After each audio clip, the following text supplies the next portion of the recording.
10 comportamentos tóxicos de pessoas narcisistas encobertas, de pessoas narcisistas mascaradas, que nem sempre a gente consegue dizer que é narcisista, mas que a gente tem um pouquinho de desconfiança, porque no fim das contas a gente se sente manipulado de alguma forma, sugado, menosprezado, inferiorizado. Então, de alguma forma, a gente sente que tem algo estranho nessa relação. E o primeiro comportamento é usar crises para controlar você. Então, esse tipo de narcisista, ele não vai ficar se achando, se vangloriando, se colocando numa posição de grandiosidade, se tornando até um pouco agressivo, humilhador. Não, ele vai usar a sua vulnerabilidade, os seus conflitos emocionais, as suas crises para te manipular. E vai mostrar que tá triste, vai mostrar que tá angustiado, vai mostrar que tá sentindo tudo isso para você parar toda a sua vida e dar atenção para ele. E isso acaba acontecendo em momentos específicos, quando você está seguindo a sua vida, quando você está cuidando dos seus objetivos, quando você está conseguindo algo de relevância expressiva para a sua vida. Esse narcisista vai ter uma crise, esse narcisista vai provocar ali um sentimento, uma coisa que sabe que você vai parar tudo para cuidar dele. E o pior de tudo isso é que esse mal-estar, ele tem um objetivo de controlar você e acabar limitando o seu progresso. O segundo comportamento é ter motivos ocultos ou meias-verdades. E o que isso quer dizer? Que esse narcisista, ele não vai mentir, mas ele vai omitir alguns fatos importantes. Ele vai ter uma comunicação que nem sempre vai ser clara, não vai ser clara sobre os pontos importantes, não vai ser clara sobre alguns detalhes, justamente para te provocar uma incerteza, uma confusão, para as coisas ficarem confusas e ele poder ter o poder da narrativa, poder ter o poder até de mudar ali quem é culpado, quem não é. Então, vai faltar informações que vão ser usadas, essas lacunas vão ser usadas nos momentos de conflito. Então, essa pessoa, ela vai ter esse comportamento de omitir informações, de falar as coisas parcialmente, de não ser claro aonde deveria ser e vai usar isso contra você no momento oportuno. E esse momento oportuno vai gerar o quê? Uma percepção de que ele é uma vítima incompreendida.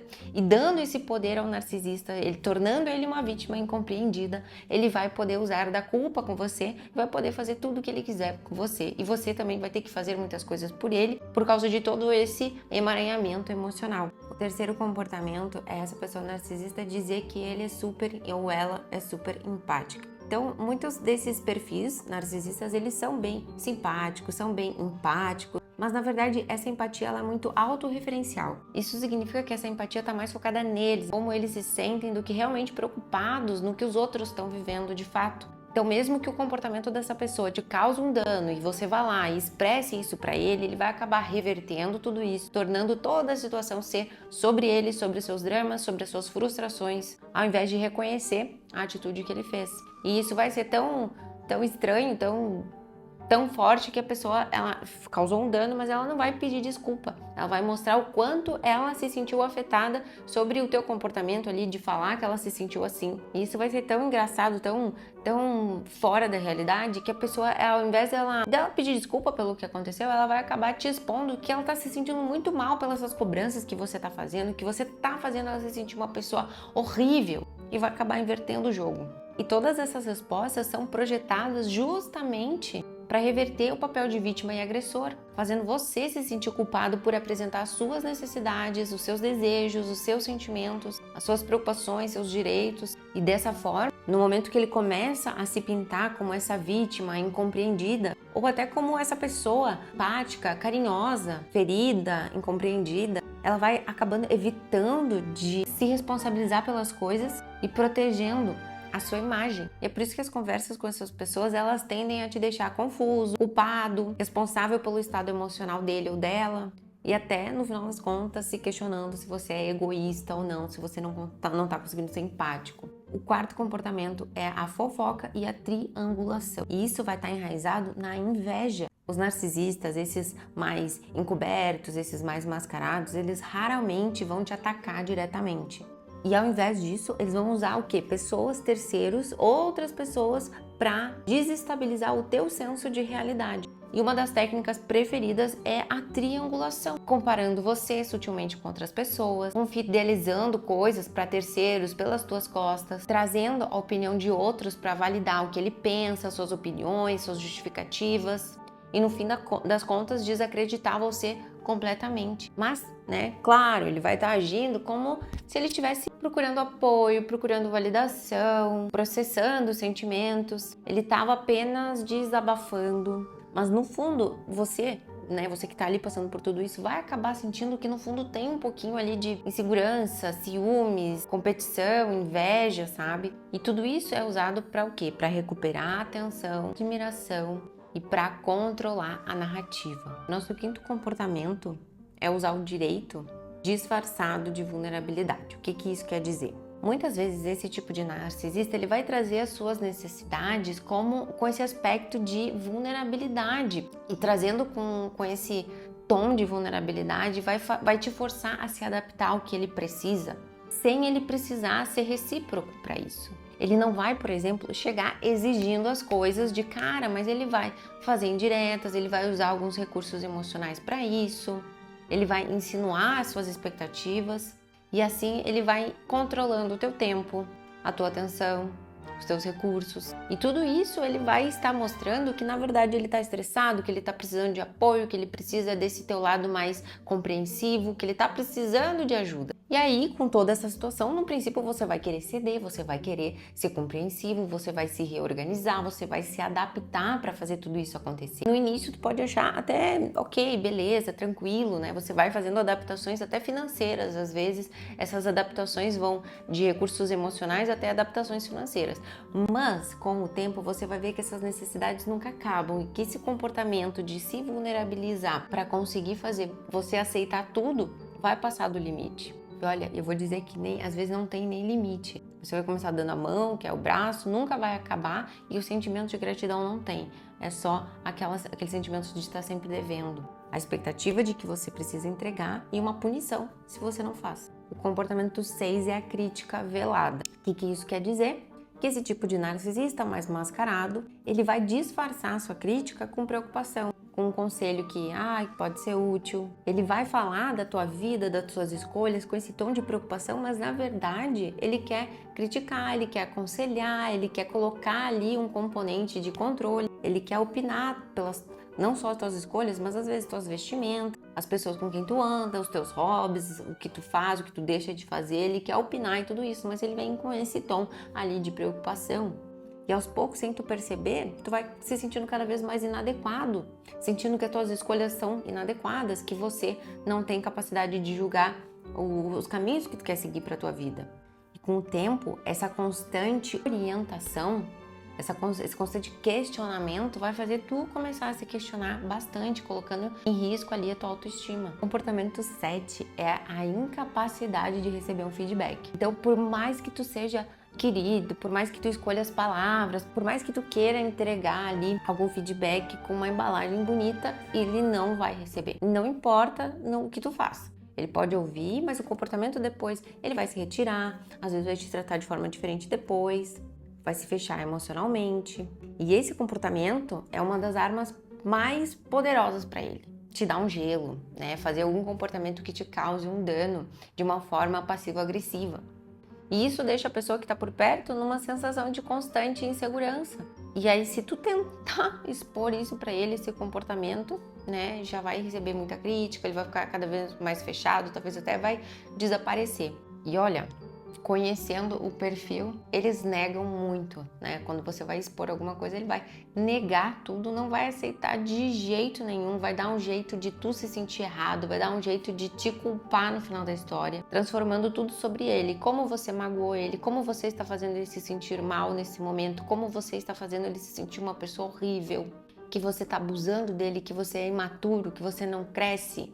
E aí, com o tempo, você vai aprender a não falar mais nada, ficar quieto e vai se apagando na relação. E antes da gente ir pro número 8, aqui no canal tem um vídeo enorme de como desarmar o narcisista. Exatamente esse é o título, Como Desarmar o Narcisista, que é um resumo de um livro bem importante que mostra o passo a passo, e é um vídeo bem mais extenso que esse, que com certeza vai contribuir muito se você estiver passando por isso. Comportamento 8. Afeição condicional.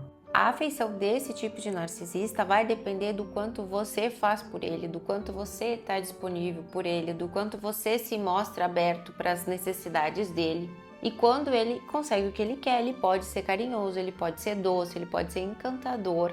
E aí parecer muito normal. Mas no momento que você se recusa, que você contraria, né, que você se opõe a alguma situação, esse narcisista ele vai se virar contra você, vai ficar frio, vai ficar distante, vai começar aquele comportamento, né, de se ausentar, de te tratar de forma diferente. Isso vai trazer uma relação muito estranha para ti, vai dar a noção de transação.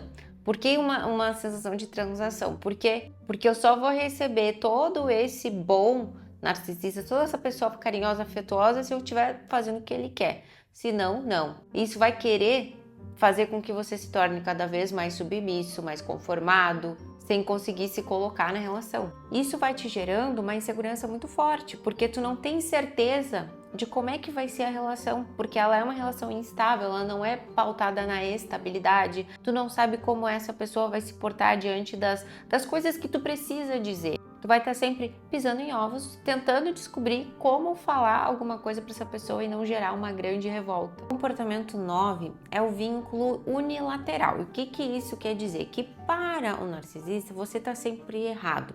E não importa o que você faça. Porque se você fala, você está sendo muito duro, você está sendo muito agressivo. Se você fica quieto, você está sendo muito frio, você está sendo muito distante. Se tenta ajudar, você está tentando controlar. Se você recua, você está abandonando. Então, é simplesmente uma situação sem saída.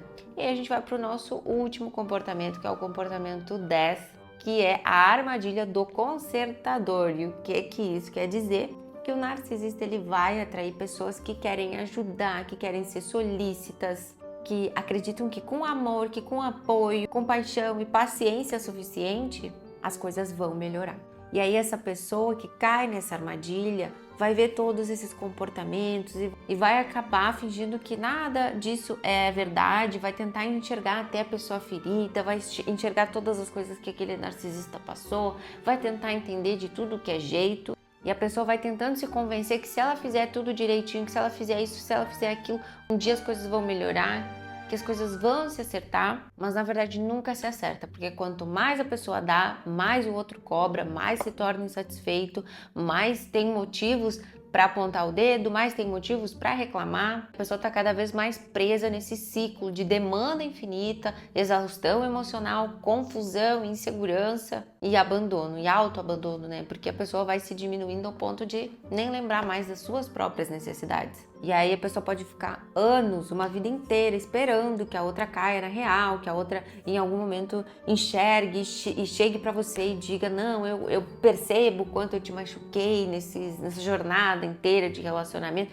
eu percebo que eu já fiz isso, já fiz aquilo. A pessoa fica esperando. Mas o que acontece na prática é que esse dia nunca chega, porque o narcisista ele não acha que ele tem nenhum problema, ele não acha que ele erra, ele não acha que ele tem problema nenhum e que o errado sempre vai ser você. Não importa o que aconteça, o errado sempre vai ser você. Você que não enxerga os sofrimentos dele, você que não enxerga o que ele está fazendo pela relação, os sacrifícios que ele está fazendo pela relação. E no fundo ele só quer que você se adapte cada vez mais às suas necessidades para suprir infinitamente as suas demandas.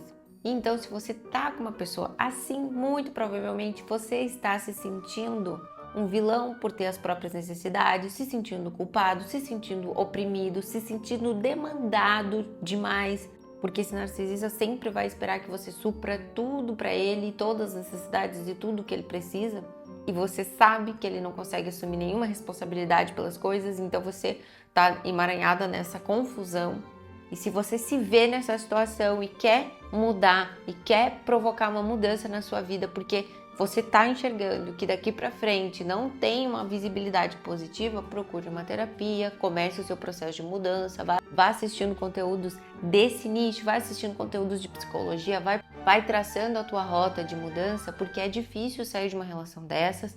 Justamente você tá numa relação dessas por ter uma personalidade às vezes mais passiva, uma personalidade mais permissiva, uma personalidade que ajuda demais, que vê o lado bom das coisas, às vezes não consegue enxergar todas essas amarras, essas manipulações. Então é difícil sair sozinho disso, mas dá pra gente construir esse caminho de saída se a gente tiver essa intenção forte e querer buscar esses conhecimentos, querer enxergar tudo o que está acontecendo. Lembrando que a gente tem um vídeo enorme nesse canal falando de como desarmar um narcisista. Se você quer saber como lidar com essas pessoas, mesmo sendo um caminho futuro difícil, se você quer fazer isso, a gente tem vídeo nesse canal. Beijo e até o nosso próximo vídeo.